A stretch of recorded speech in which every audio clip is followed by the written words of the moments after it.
Hey guys, welcome back to another Q&A on August 9th. Thread was on Instagram this week, so if you didn't see it on Facebook, I am sorry. I tried to go back and forth as much as I can. And it was nutrition related this week, so everything is nutrition related. Alright, I'll go ahead and dive into it. First one, do you incorporate cheat meals, refeeds, or free days for clients and a surplus? Can they be beneficial at all when calories are already high? Like metabolically, no, simply because you really shouldn't have any kind of metabolic downregulation in that situation anyhow. If you do, then there are other issues, and that free meal is probably not going to help, nor is a refeed. So in that regard, no, not really. Psychologically, yeah, potentially. A lot of my clients have them. And just calorically, they can be beneficial as well. I've used different strategies in terms of adding them in to increase the calorie density for the week for people that just simply need to eat more.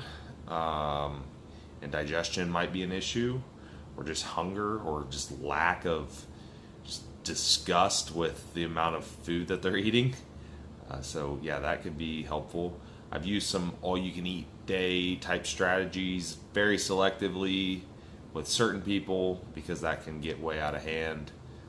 But yeah, I mean, there are reasons that you would use them. A lot of my clients have them in some way, shape, or form. So yeah, but again, but to think that you need a refeed or a cheat meal for some kind of metabolic reason, then no, that's definitely not going to be of any benefit like a refeed could be in a deficit. So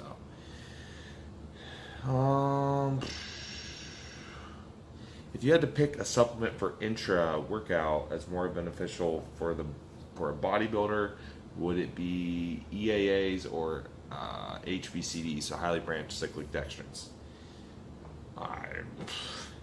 I mean, the two really aren't anywhere close to the same, and there's so many factors that play into that.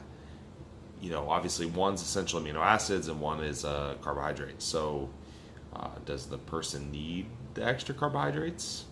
Maybe to just fill in their intake for the day, or they use maybe exogenous insulin around that period, or maybe they do some kind of endurance training. I mean, do they need EAAs? Maybe they don't eat for several hours before they train or after, so they need the EAAs. You don't really need either of them per se. So, I mean, there's so many contextual questions I would have to ask there. Use both together, ideally. Sorry, that does not answer the question at all, but there's really no way to answer that in just a generalized manner, I guess. Okay, how would you respond to evidence-based practitioners that advocate the use of high-carb, low-fat approach on all days to maximize AUC, the area under the curve of insulin, and thus total anabolism? I know you'll go right to insulin sensitivity aspect, but they seem to think that body fat percentage is the main detriment of IR, therefore is not worth anything about bicycling carbohydrates on rest days. Feel free to expound on the topic further aside my specific questions. Super interesting topic. Okay.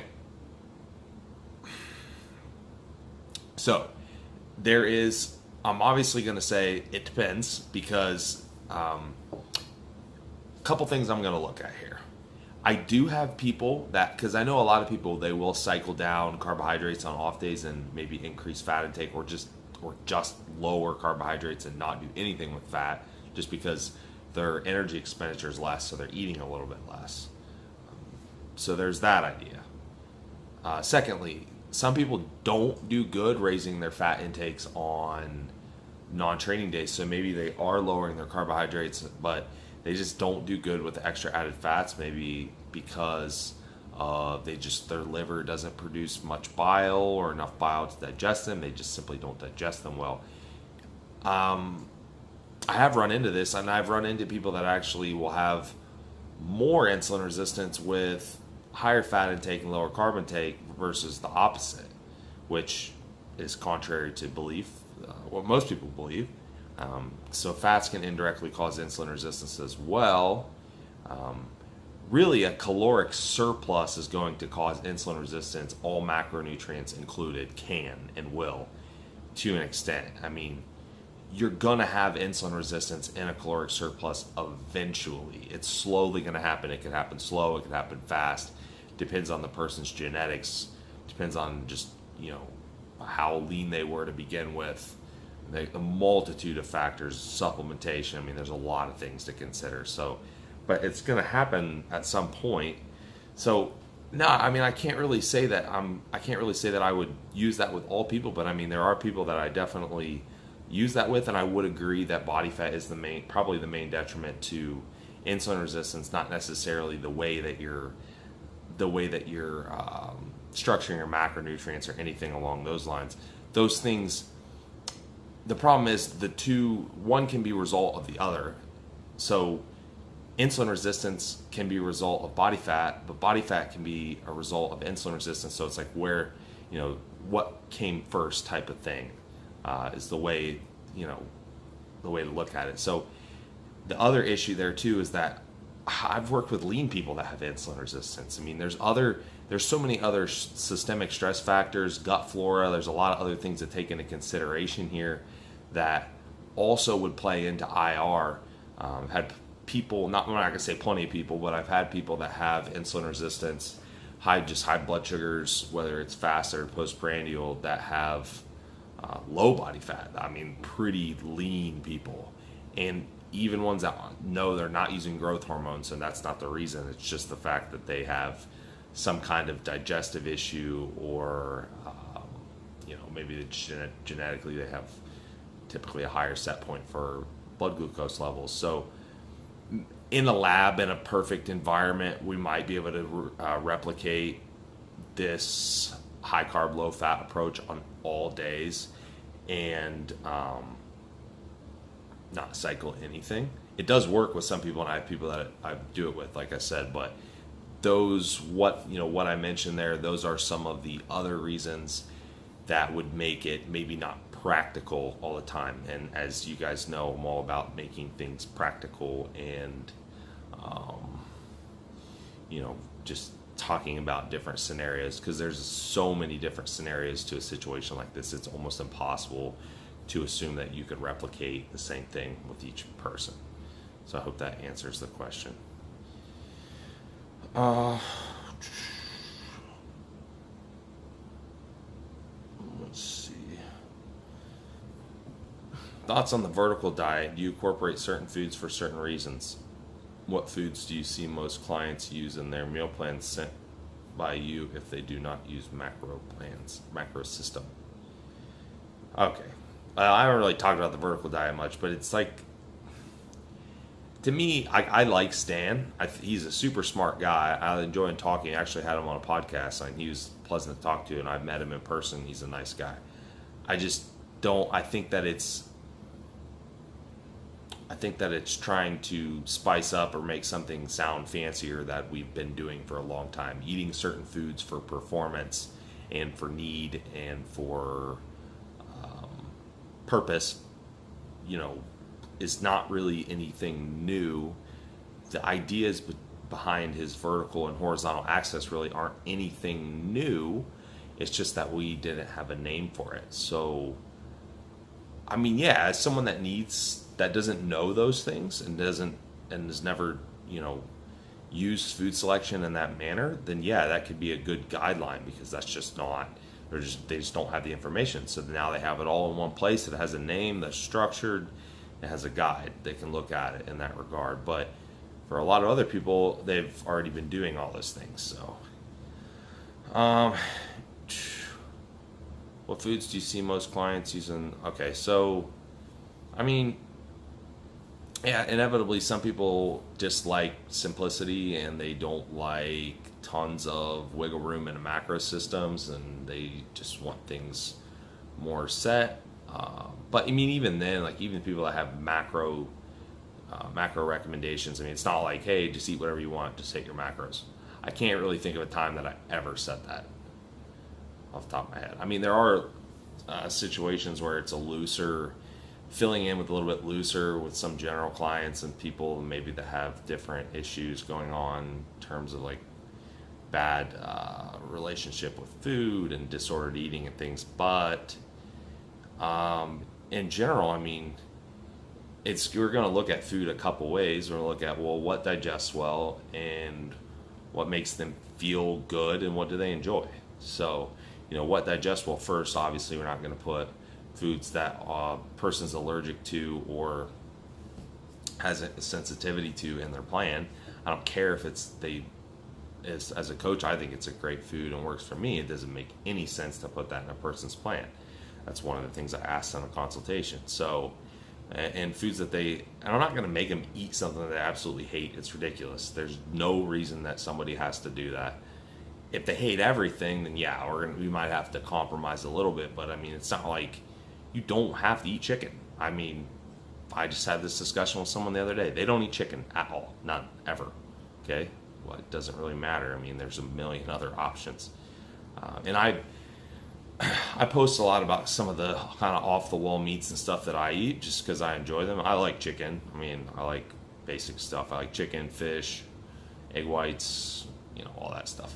But there's no reason that people can't branch out. And really, those aren't really, if you want to split hairs, I mean, those aren't really nutrient dense foods anyhow compared to some others, like other things that I eat, like the organ meats and stuff along those lines. So yeah, that's kind of how I view food selection for those people. Best way to cook your organ meats. I tried it a couple ways. I have one of those air fryers that I don't put oil or anything in. I just use it. As long as you don't overcook stuff in there, it's actually really good. It makes the outside, I cook it on a little higher temperature, so it just kind of crisps the outside and leaves the inside pretty tender. I just like the texture of it that way. Certain organ meats are fattier than others, so that's going to make a difference in how you cook it. And then outside of that, skillet, just pan, cook it in the skillet. So the main thing with the organ meats, I think, is just not overcooking the center to leave tenderness, especially something like liver or kidneys. That's kind of already, some people think it's kind of rubbery already. We just don't want to overcook it, obviously, or it's not going to be, texture's not going to be very good. So I think that's the main takeaway. What results have you seen anecdotally with carb cycling versus calorie cycling, even in a constant calorie intake, for massing or dieting in terms of body composition, insulin, and other factors you might have noticed?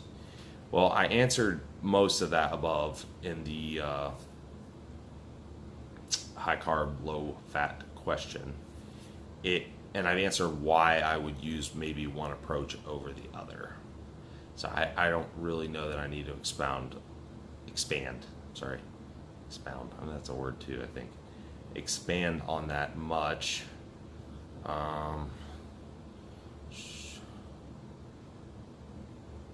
But I mean, in general, using a system that suits the person is going to yield the best body composition because their digestion is going to be good and their nutrient partitioning, nutrient absorption is going to be good. So you do those things, it's going to yield the best body comp.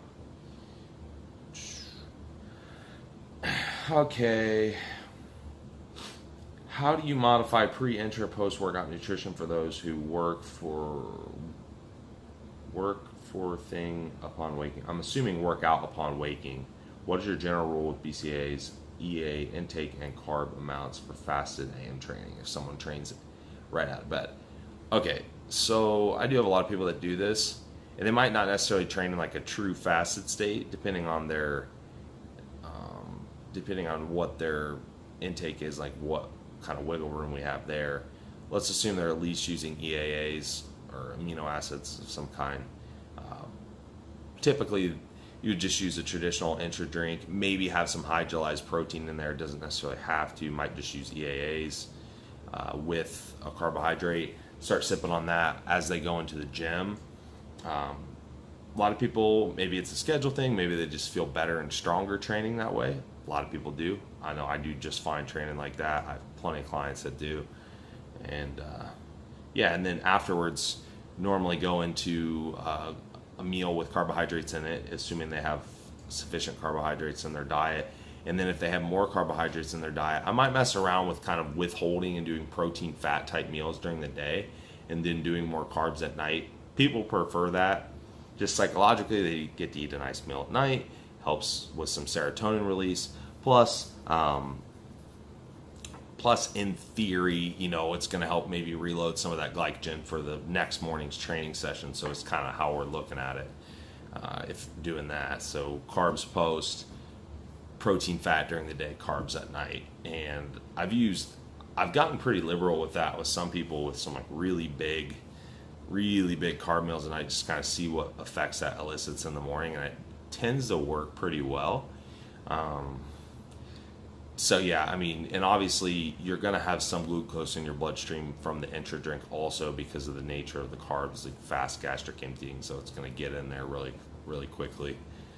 And then you'll have the glycogen stores from the previous night. So that's typically how I look at it, assuming, someone's like really deep in a dieting phase or, caloric deficit close to show or something, then yeah, they might not even do intra carbs, they might just do amino acids and eat right after with or without carbs depending on what they have. So yeah, a couple ways to do it, but generally that's what I see works well for a lot of people. All right, I cut it there for the week. Looks like we kept it pretty good time, so I will get this all up for you guys. Thank you.